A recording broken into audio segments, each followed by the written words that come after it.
Hey everybody, what's up? So I had to pick a movie that's kind of autobiographical in nature. I want to encourage everyone to check out Oliver Stone's The Doors with Val Kilmer. Um, I'm not a Doors fan. I like some of their songs, I admit to that. But I think the movie is really great because it tells Morrison's story so well, talking about his flaws, how addiction changed his life. There was an instance where they're at a club performing and he yells on stage profanity and they get kicked out there until don't come back. I think this Whiskey Go Go. Um, but the really interesting thing about the movie is that you never really think about, the person behind the music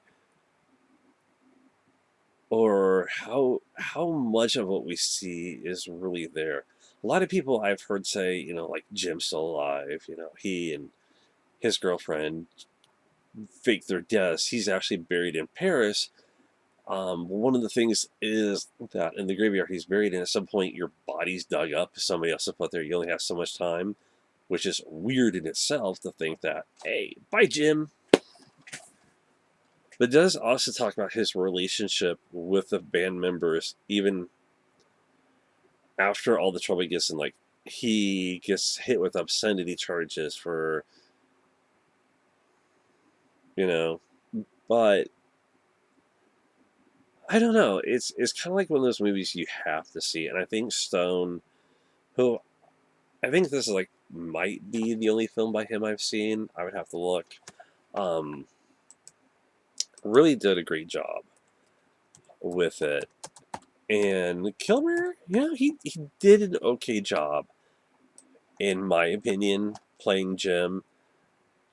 Did they have somebody who was the best choice for the actor? Probably at the time, yeah. So wait, he was behind Conan the Barbarian in '82. I mean,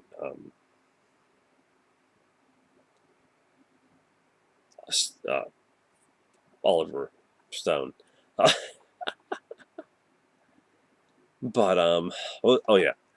So yes, so that this is really like okay. So apparently I've seen two. Conan, we're not going to go there. Not biographical. I do think, as always, there probably were some liberties taken.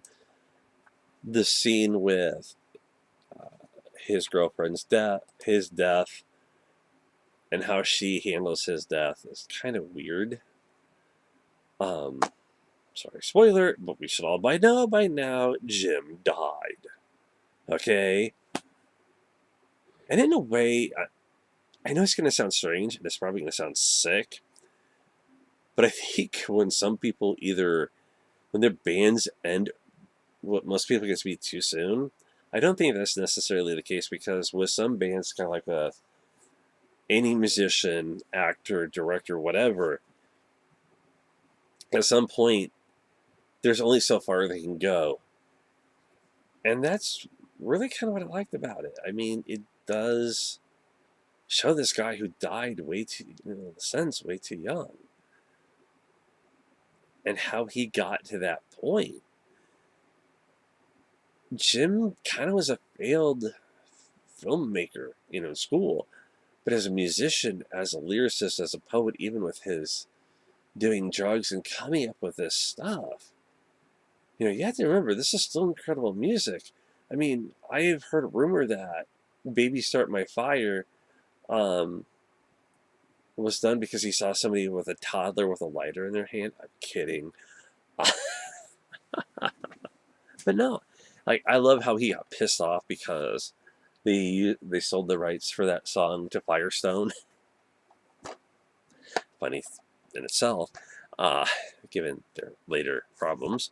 Um, but yeah, I mean, Jim basically got to this point when he had all he thought about was drugs, and his friends. It really took a turn. Could the Doors have been better if they continued? I don't. I think they probably reached their peak. I think they're one of those bands who just, with what they released, they did good, but it's not like Bob Marley level where every year there's new stuff released, kind of like with Tupac. Don't listen either.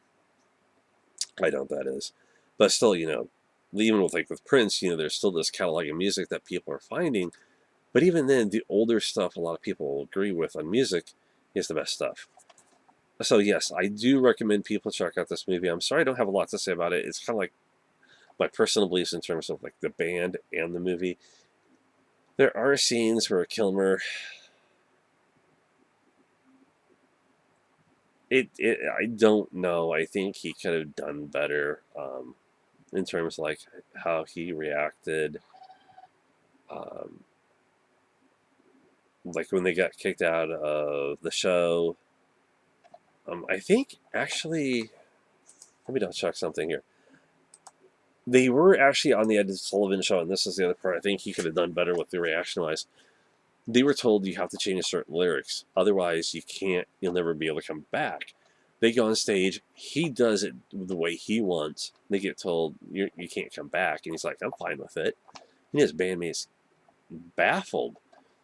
Ed Sullivan. The Beatles, Elvis. A lot of these people got big on that show, but Jim was larger than life. That's it. Talk to you later. Take care. Bye.